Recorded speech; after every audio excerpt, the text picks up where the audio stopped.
اللہ تعالیٰ ہمارے اوپر کتنے مہربان ہیں کہ اللہ تعالیٰ کبھی ہمیں معراج النبی عطا فرماتے ہیں، کبھی ہمیں شب برات عطا فرماتے ہیں، اور جیسے انشاءاللہ بہت قریب ہے ہم رمضان کے، تو رمضان المبارک میں انشاءاللہ تبارک و تعالیٰ اللہ تعالیٰ میں نصیب فرمائے، کیونکہ آپ دیکھیں کہ کتنے لوگ ہیں جو اعلان ہو رہے ہیں کبھی وہ چلا گیا کبھی وہ چلا گیا، تو زندگی کا تو کوئی بھروسہ نہیں، ہمیں بھی ایک منٹ کا نہیں پتا، تو ہمیں بھی بس اللہ سے دعا کرنی ہے اللہم بلغنا رمضان، اللہم بلغنا رمضان۔ اب یہ دعا جو ہے نا آپ نے کثرت سے کرنی ہے، کیونکہ رجب بھی جا چکا، شعبان بھی جانے والا ہی ہے، وہ اللہ تعالیٰ نے چلو ہمیں عطا فرمایا، تو اب اللہم بلغنا رمضان کہ اللہ ہمیں رمضان تک پہنچا دے، ٹھیک ہے۔ جب رمضان کے اندر آئیں گے تو انشاءاللہ پھر رمضان کی اور زیادہ دعا کریں گے کہ اللہ ہمیں یہ مہینہ عطا فرمایا تو نصیب فرما، اور ساری عبادت کرنے کی بھی توفیق عطا فرما۔ تو اللہ تعالیٰ ہم رمضان کو بھی اس طریقے سے گزاریں جس طریقے سے اللہ تعالیٰ نے گزارنے کا حکم دیا ہے، اور یہ ابھی تو شعبان کا مہینہ چل رہا ہے، تو ایسے ہی نبی صلی اللہ علیہ وسلم رمضان کے آنے سے پہلے خطبہ جو تھے آپ سے فرمایا کرتے تھے، ارشاد فرمایا کرتے تھے کہ رمضان سے پہلے پتہ چل جائے کہ یہ کون سا مہینہ آنے والا ہے اور اس کی کیا فضیلت ہے، کیونکہ یہ بہت بڑا مہینہ ہے، رمضان کا مہینہ بہت بڑا مہینہ ہے۔ جیسے یہ ہم نے یہ بھی جو تھی شب معراج آئی تھی اس میں بھی ہم نے جاگے تھے، شب برات آئی تھی اس میں بھی ہم نے اہتمام کیا، اسی طرح جو ہے یہ رمضان کی ہر گھڑی ہر ساتھ جو ہے وہ بہت قیمتی ہے، اس میں رحمتیں برکتیں نازل ہوتی ہیں، اللہ تعالیٰ ہر روز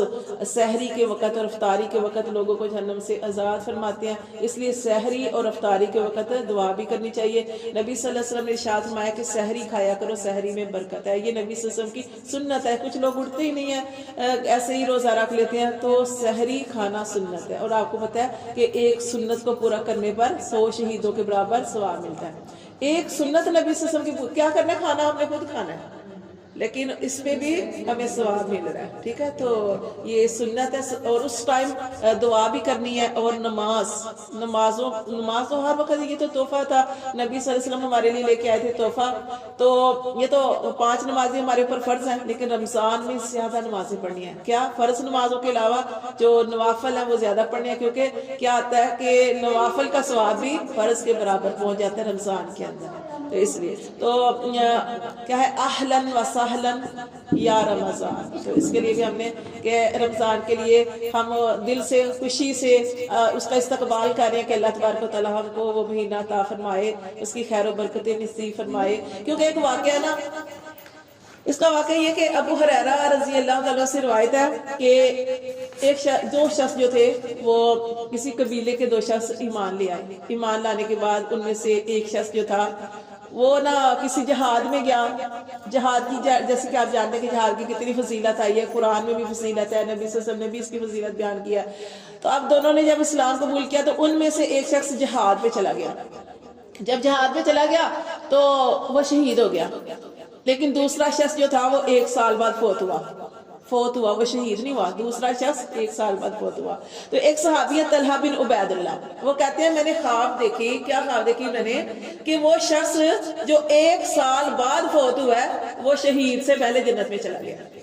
اچھا شہید دیکھیں قرآن میں بھی شہید کا کتنا زیادہ اجر و ثواب ہے، شہادت کا، شہید ہونے کا،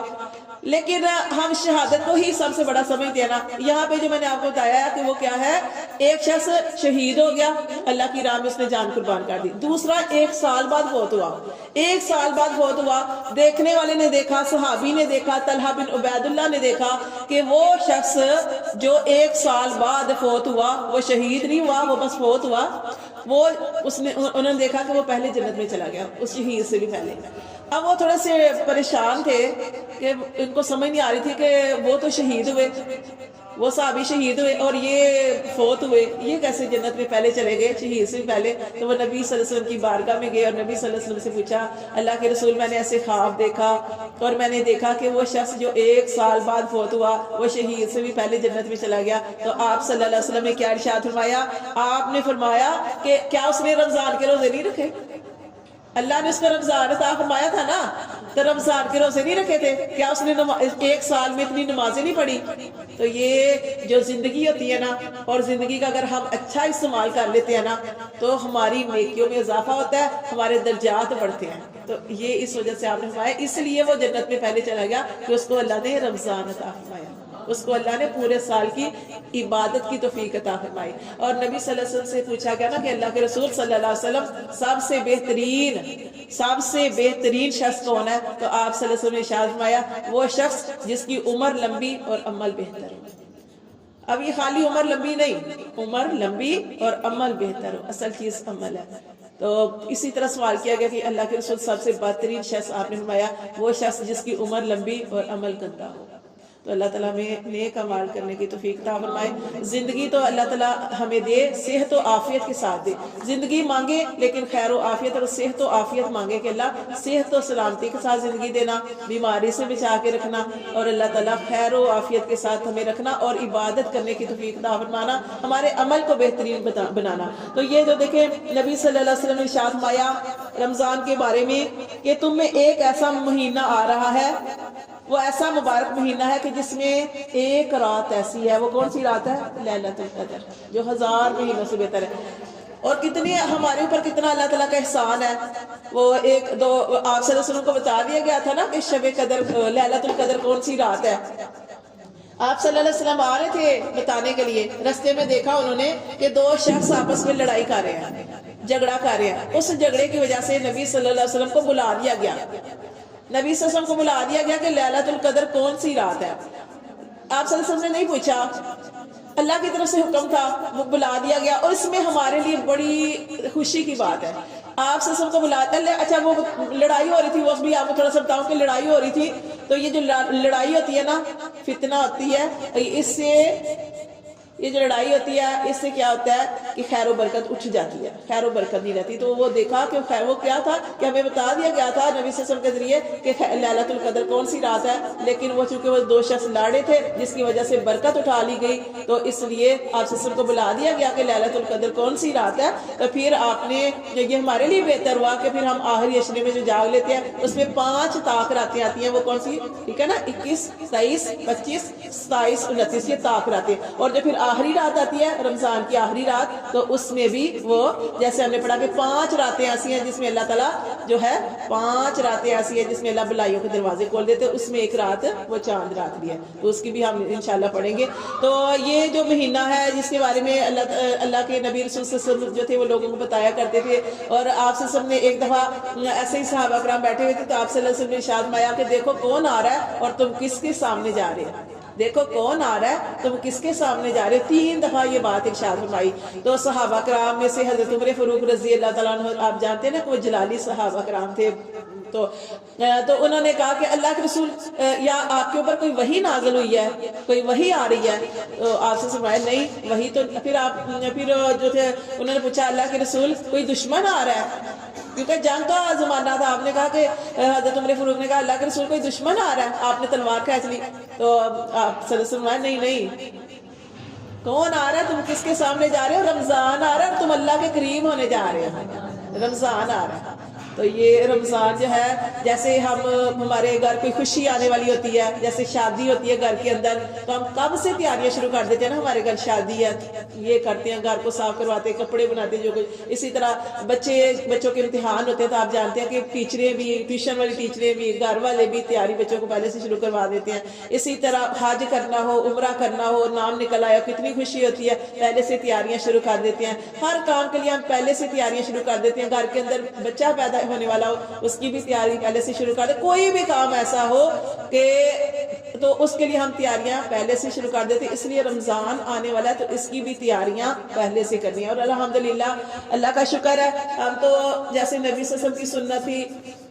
کہ آپ صلی اللہ علیہ وسلم رجب کے مہینے سے دعائیں کیا کرتے تھے کہ اللہ تعالیٰ ہمیں وہ رمضان عطا فرما، نبی صلی اللہ علیہ وسلم دعائیں کیا کرتے تھے کہ اللہ تعالیٰ ہمیں رجب میں برکت نازل فرما، شعبان میں برکت نازل فرما اور ہمیں رمضان عطا فرما۔ تو یہ ہم تو الحمدللہ رجب کے مہینے سے جو ہے وہ دعائیں کر رہے ہیں، تو وہی پھر وہ آتا ہے نا اس کے بارے میں کہ گویا جو لوگ رجب کے مہینے سے تیاری شروع کر دیتے ہیں ان کی مثال ایسے ہے، جیسے ہم نے کھیتی کی مثال پڑھی کہ انہوں نے رجب میں بیج بویا، شعبان میں پانی دیا اور رمضان میں فصل انشاءاللہ وہ کاٹیں گے، ٹھیک ہے، وہ سمجھ گئے نا وہ کیا مثال ہے۔ اور اسی طرح کہا جاتا ہے کہ اس کی مثال رجب شعبان رمضان کی مثال ایسے بھی ہے کہ جیسے قرآن میں آپ پڑھتے ہیں نا کہ جب انسان بارش مانگ رہا ہوتا ہے، اللہ سے بارش مانگ رہا ہوتا ہے تو دعائیں کرتا ہے اللہ بارش دے، تو جب ٹھنڈی ہوا چلتی ہے نا تو انسان سمجھ جاتا ہے کہ اب اللہ کی طرف سے خوشخبری آنے والی ہے، بارش ہونے والی ہے۔ تو گویا یہ جو رجب کا مہینہ ہے گویا ایسے ہے کہ جیسے ہوائیں چلنے کا مہینہ، اور شعبان کا مہینہ ایسے ہے جیسے بادل آ جائے، اور رمضان کا مہینہ ایسے ہے کہ پھر جیسے بارش شروع ہو جائے۔ تو یہ اس کی بہت پیاری مثال ہے کہ رجب کا مہینہ اس کا اسی کے مہینے سے اہتمام کرنا تھا، شعبان کا مہینہ اور رمضان جو ہے وہ فصل کاٹنے کا، یعنی اللہ کی رحمت چھما چھم برسے گی تو یہ فصل کاٹنے کا مہینہ، اس میں ہمیں انعام ہی انعام ہے، اس کی ہر گھڑی کے اندر جو ہے وہ اللہ تعالیٰ کی طرف سے خیر و برکتیں نازل ہوتی ہیں، جہنم سے لوگوں کو آزاد کیا جاتا ہے سحری اور افطاری کے وقت۔ اس کے علاوہ بھی جب اللہ تعالیٰ کو پکارے، ٹھیک ہے، تو اس میں یہ نبی صلی اللہ علیہ وسلم ارشاد فرماتے ہیں نا کہ اس میں آپ صلی اللہ علیہ وسلم رمضان سے پہلے، رمضان آنے والا ہوتا تھا اس سے پہلے آپ استقبال رمضان کے لیے خطبہ دیا کرتے تھے، جس میں آپ صلی اللہ علیہ وسلم اس مہینے کے بارے میں فرمایا کرتے تھے کہ یہ جو مہینہ ہے، یہ مہینہ اس کا اجر و ثواب بہت زیادہ ہے، اس میں کی گئی ہر عبادت کا اجر اللہ تعالیٰ بڑھا دیتے ہیں۔ اس میں فرض کا ثواب 70 فرضوں کے برابر چلا جاتا ہے، فرض نماز ہم پڑھیں گے لیکن 70 فرضوں کے برابر اس کا جو ہے اجر چلا جاتا ہے، اور نفلوں کا ثواب جو ہے وہ فرض کے برابر چلا جاتا ہے، یہ رمضان کے اندر۔ اور پھر آپ سے فرمایا کہ یہ غم خواری کا مہینہ ہے، یہ صبر کا مہینہ ہے، ٹھیک ہے، یہ صبر کا مہینہ بھی، صبر کا مہینہ کیا، جیسے یہ روزہ رکھتے ہیں، روزہ ہمیں صبر سکھاتا ہے۔ غم خواری کا مہینہ کہ آپ دیکھیں کہ کتنے لوگ ہوتے ہیں، پھر دوسروں کا بھی احساس ہوتا ہے کہ ہم کھا رہے ہیں پی رہے ہیں یا کچھ، تو اس طرح دوسروں کا غم خواری کا جذبہ جو ہے وہ بھی انسان کے دل کے اندر پیدا ہوتا ہے۔ اور یہ اس مہینے میں ہر مومن کا رزق اللہ تعالیٰ بڑھا دیتے ہیں، کوئی غریب سے غریب بھی ہونا اللہ تعالیٰ اس کا رزق جو ہے وہ بڑھا دیتے ہیں۔ اس میں اللہ تعالیٰ کے نبی صلی اللہ علیہ وسلم نے ارشاد فرمایا کہ اس میں روزے دار کو اور روزہ افطار کروانے والے کو بہت زیادہ اجر و ثواب جو ہے ملتا ہے، اور کیا ہوتا ہے کہ گناہوں کی مغفرت بہت زیادہ کی جاتی ہے۔ اس لیے نبی صلی اللہ علیہ وسلم نے ارشاد فرمایا کہ جو روزہ افطار کروا سکتا ہے وہ ضرور روزہ افطار کروائے۔ تو صحابہ کرام آپ جانتے ہیں کہ صحابہ کرام کے پاس زیادہ مال و دولت تو نہیں ہوتا تھا، تو وہ اللہ کے نبی صلی اللہ علیہ وسلم سے کہنے لگے کہ اللہ کے رسول صلی اللہ علیہ وسلم کہ ہمارے پاس ہر کوئی تو روزہ افطار نہیں کروا سکتا، ہر کوئی تو روزہ افطار نہیں کروا سکتا، تو ہم کیسے اس اجر و ثواب کو پہنچے کہ روزہ افطار کروانے والے کو بھی روزہ رکھنے کے والے کے برابر ثواب ملتا ہے اور اللہ اس کی مغفرت فرماتے ہیں۔ تو اللہ کے رسول ہم کیسے یہ اجر حاصل کریں؟ آپ نے فرمایا ضروری نہیں ہے کہ تم پورا مطلب کہ کھانے کا اہتمام کرو، بلکہ کسی کو جو ہے دودھ کا ایک گھونٹ پلا دو یا پانی پلا دو، یا تو اس سے بھی تمہیں اتنا ہی اجر و ثواب ملے گا، اگرچہ کہ تمہاری دل کی نیت یہ ہو کہ میں کسی کو روزہ افطار کروں۔ تو یہ پھر آپ سے سب ارشاد فرمایا کہ اس کے 3 اشرے ہیں، پہلا اشرہ رحمت، دوسرا مغفرت، اور تیسرا جہنم سے آزادی کا۔ تو یہ تینوں جو اشرے ہیں پھر یہ ان کا بھی اہتمام کرنا ہے۔ تو یہ ہے کہ اس مہینے کو اس کی پہلے سے ہی تیاری کرے کہ یہ رمضان آنے والا، جیسے اپنے سارے کاموں کو سمیٹ لیں، یہ نہیں کہ رمضان کے اندر آپ نے بازار جانا ہے، آپ کوشش کریں۔ اب میں نے بھی کچھ چیزیں لانی تھی بازار سے، کچھ کپڑے میں نے یقین کر جو 1-2 سوٹ بنانا تھا میں ابھی لے آئی ہوں، کیونکہ میں نے کرنے تو ہے، مجھے پتہ ہے پیسے نہیں ہو، کسی وقت پیسے نہیں ہوتے، لیکن جو کام ہم نے اگلے مہینے کرنا ہے وہ کر لیں اسی طریقے سے، تاکہ آپ کوشش کریں کہ آپ بازاروں کی طرف نہ جائیں۔ یہ اتنا قیمتی مہینہ ہوتا ہے، اس میں اپنے سارے کام جو ہیں وہ سمیٹ لیں تاکہ ہم زیادہ سے زیادہ ٹائم جو اللہ تعالیٰ کو دیں، قرآن کو دیں۔ یہ قرآن کا مہینہ ہے، قرآن بھی اس مہینے میں نازل ہوا ہے، قرآن کا مہینہ ہے رمضان، اور یہ اس میں بہت زیادہ آپ نے اس چیز کا اہتمام کرنا ہے، کیونکہ نبی صلی اللہ علیہ وسلم کی حدیث کا مفہوم ہے کہ جس نے رمضان کے روزے ایمان کی حالت میں رکھے اور حصول ثواب کے لیے رکھے تو اللہ تعالیٰ اس کے پچھلے سارے گناہوں کو معاف کر دیں گے۔ ٹھیک ہے, ایمان کی حالت میں رکھے, ایمان کی حالت میں رکھے اور حصول ثواب کے لیے رکھے, تو اللہ تعالیٰ اس کے پچھلے سارے گناہ معاف کر دیں گے. تو یہ جو ابھی میں نے آپ کو بتایا, ایک شخص جو تھا وہ پہلے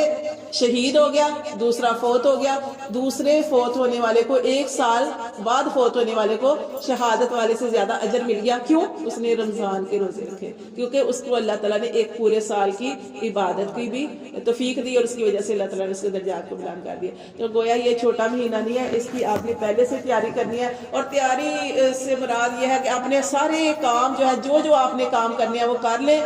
ٹھیک ہے. باقی تو ساتھ ساتھ چلتے رہیں گے, بچوں نے اسکول جانا ہے, یہ سارا کچھ ساتھ ساتھ ہی ہے. لیکن جو ضروری کام ہے کہ آپ کو آپ کا ٹائم ضائع نہ ہو, آپ نے جو ہے وہ اپنی ساری مکمل تیاری کر لینی ہے. تیاری کس حوالے سے ضروری نہیں کہ گھر کے حوالے سے یہ کرے وہ کرے, اپنے یہ جو کچھ بھی اپنی روٹین ہے اس کو آپ نے سیٹ کر لینا کہ میں نے اپنی روٹین بنا لینی ہے کہ آپ نے اتنے بجے یہ کرنا ہے, یہ کرنا ہے. اپنے کاموں کو روٹین بنا لیں, تو پھر اس حساب سے اپنے کام جو ہے وہ آپ نے کرنے ہیں, کیونکہ یہ بہت بڑا مہینہ ہے. اس مہینے کا اہتمام کرنا ہے, اس کی تیاری پہلے سے کرنی ہے کہ اس مہینے کو ہم نے کس طریقے سے گزارنا ہے, اس کی آخری رات تک, پورا مہینہ آخری رات تک.